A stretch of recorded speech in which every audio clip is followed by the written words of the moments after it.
तो अब हम बात करते हैं मल्टी प्रोसेसर आर्किटेक्चर की। So now we will see how we can map the data warehouse to multiprocessor architecture. देखो, हम जानते हैं कि ये जो डेटा वेयर हाउस होता है इसमें बहुत ह्यूज अमाउंट ऑफ डेटा होता है, बहुत ह्यूज डेटा सेट्स होते हैं और यहाँ पे कॉम्प्लेक्स क्वेरीज रन करी जाती हैं। अब क्योंकि यहाँ लार्ज वॉल्यूम ऑफ डेटा है, कॉम्प्लेक्स क्वेरीज रन करी जा रही हैं, तो अगर यहाँ पे एक सीपीयू पे सारा काम होगा तो उस पे बहुत ज्यादा लोड पड़ेगा, सिस्टम हमारा क्रैश कर जाएगा। तो इसको इफिशिएंटली हैंडल करने के लिए हम क्या करते हैं, मल्टी प्रोसेसर आर्किटेक्चर का यूज करते हैं। बेसिकली इसमें हम करते ये हैं कि एक साथ कई सारे सीपीयूज हम, यानी जो प्रोसेसर हैं, वो इसमें अटैच कर देते हैं और जो लार्ज वॉल्यूम ऑफ डेटा है उसको स्मॉल स्मॉल पार्ट में डिवाइड करके हर एक सीपीयू को थोड़ा थोड़ा डेटा दे देते हैं, मतलब डेटा को डिवाइड कर दिया। तो अब इससे क्या होगा कि जब भी हम कोई क्वेरी रन करेंगे तो सारे सीपीयू साइमल्टेनियसली प्रोसेस करेंगे उसे, तो एक सीपीयू पे लोड नहीं आएगा, तो जो हमारा पहले सिस्टम स्लो हो रहा था वो अब फास्ट हो जाएगा। बस यही हमें मेन यहाँ पे पढ़ना था।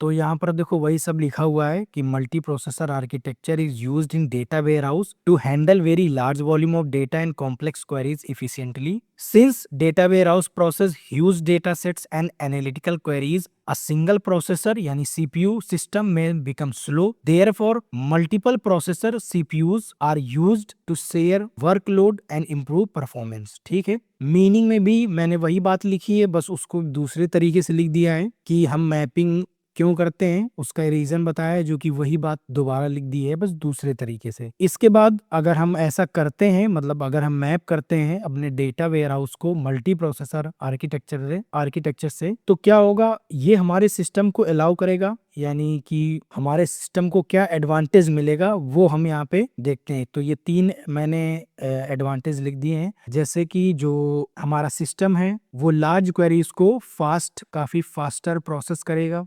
मल्टीपल यूजर को साइमल्टेनियसली हैंडल कर लेगा, सिस्टम की स्केलेबिलिटी इंप्रूव करेगा और रिलायबिलिटी। ये दोनों ही चीजें हम लोगों ने पढ़ी थी। हॉरिजॉन्टल स्केलेबिलिटी हमने पढ़ी थी कि हम अगर रिक्वायरमेंट बढ़ती है तो हम और नोड्स यानी और सीपीयूज ऐड कर सकते हैं, यानी स्केलेबिलिटी इसमें इजीली हो जाएगी। और रिलायबिलिटी हमने देखा था क्योंकि सारे जो प्रोसेसर हैं वो सब पैरेलली अटैच्ड हैं इसमें, तो अगर कोई एक सीपीयू क्रैश कर जाता है तो हमारे बाकी के जो सीपीयू हैं वो अपना प्रॉपर काम करते रहेंगे, पूरा सिस्टम बंद नहीं पड़ेगा। इसलिए क्या होगा, तो अब हम देख लेते हैं कि कितने टाइप के ये जो मल्टी प्रोसेसर आर्किटेक्चर है कितने टाइप्स के होते हैं। So the first type is shared memory architecture. अब जैसा कि इसका नाम है शेयर्ड मेमोरी, तो यहाँ पे जो मेन मेमोरी है वो सारे सीपीयू आपस में शेयर करते हैं, साथ ही साथ जो डिस्क स्टोरेज है यानी जो हार्ड डिस्क है वो भी यहाँ पे शेयर की जाती है। तो शेयर्ड मेमोरी आर्किटेक्चर में तुम्हें क्या याद रखना है कि यहाँ पे मेन मेमोरी यानी रैम वो भी सारे सीपीयू आपस में शेयर करते हैं,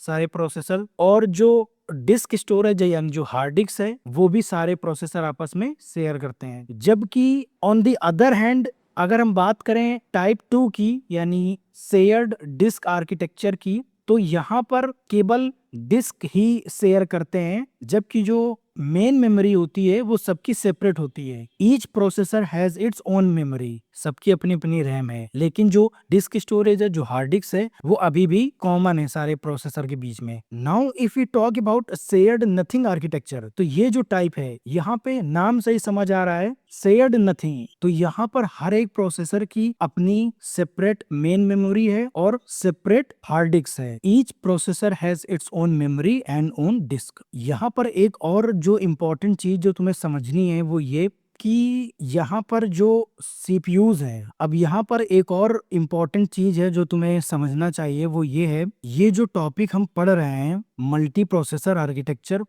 तो यहाँ पर होता ये है कि अब क्योंकि सीपीयूज जो हैं वो अलग अलग लगे हुए हैं, तो जब भी हम कोई जब भी हम कोई क्वेरी रन करते हैं तो वो क्वेरी हर एक प्रोसेसर के पास जाती है। देखो यहाँ पर एक और इम्पोर्टेंट चीज जो तुम्हें समझनी चाहिए वो ये है कि ये जो हम टॉपिक पढ़ रहे हैं मल्टी प्रोसेसर आर्किटेक्चर, यहाँ पर जो डेटा वेयर हाउस का जो लार्ज वॉल्यूम ऑफ डेटा है उस डेटा को हम क्या करते हैं, जैसा कि मैंने बताया था, स्मॉल स्मॉल पार्ट में डिवाइड कर देते हैं और जो भी मतलब जितने भी मल्टीपल प्रोसेसर लगे हुए हैं, सीपीयूज लगे हुए हैं, उनको थोड़ा थोड़ा वो डेटा दे देते हैं। इसके बाद जब भी हम कोई क्वेरी रन करते हैं तो हर एक सीपीयू, हर एक प्रोसेसर उस क्वेरी को सेपरेटली प्रोसेस करता है, उस क्वेरी को सेपरेटली प्रोसेस करता है। वो अपने डेटा में चेक करता है जो भी उसके पास डेटा है जो उसे दिया गया है और उसी के अकॉर्डिंग वो फिर रिजल्ट देता है और लास्ट में सारे रिजल्ट कंबाइन होकर हमें मिल जाते हैं। वही यहाँ पर मैंने बताया हुआ है कि यहाँ पर मैपिंग कैसे होती है। So the entire data warehouse data, जो इंटायर डेटा वेयर हाउस का जो डेटा है वो डिवाइड हो जाता है स्मॉल पार्ट में and a portion of it is stored in the disk of each processor.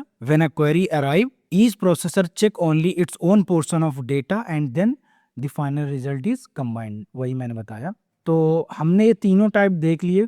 अब इन तीनों टाइप में जो भी फीचर, लिमिटेशन, एडवांटेज, डिसएडवांटेज जो भी है वो सब हम देख लेते हैं जल्दी जल्दी से। सबसे पहला जो कि हमने शेयर्ड मेमोरी पढ़ा था, जहाँ पे दोनों मेमोरी शेयर हो रही हैं, तो इसके फीचर क्या हैं। अब क्योंकि एक ही मेमोरी सबके बीच कॉमन है तो यहाँ पे जो कम्युनिकेशन है वो काफ़ी फास्ट होगा। बट अब क्योंकि मेमोरी यहाँ पे लिमिटेड होगी, मतलब उतनी ही मेमोरी को सारे प्रोसेसर यूज़ करेंगे, तो अगर हैवी डेटा होगा, अगर तुम बड़े स्केल पे काम करोगे तो यहाँ पर एक बॉटलनेक वाली सिचुएशन क्रिएट हो जाएगी। मतलब कि जो प्रोसेसर है वो आपस में compete करेंगे मेमोरी के लिए।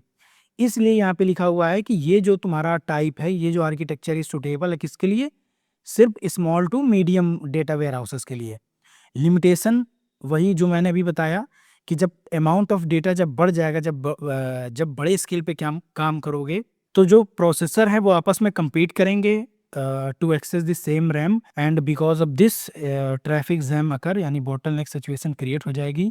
अब बात करते हैं शेयर्ड मेमोरी आर्किटेक्चर की, सॉरी शेयर्ड डिस्क आर्किटेक्चर की।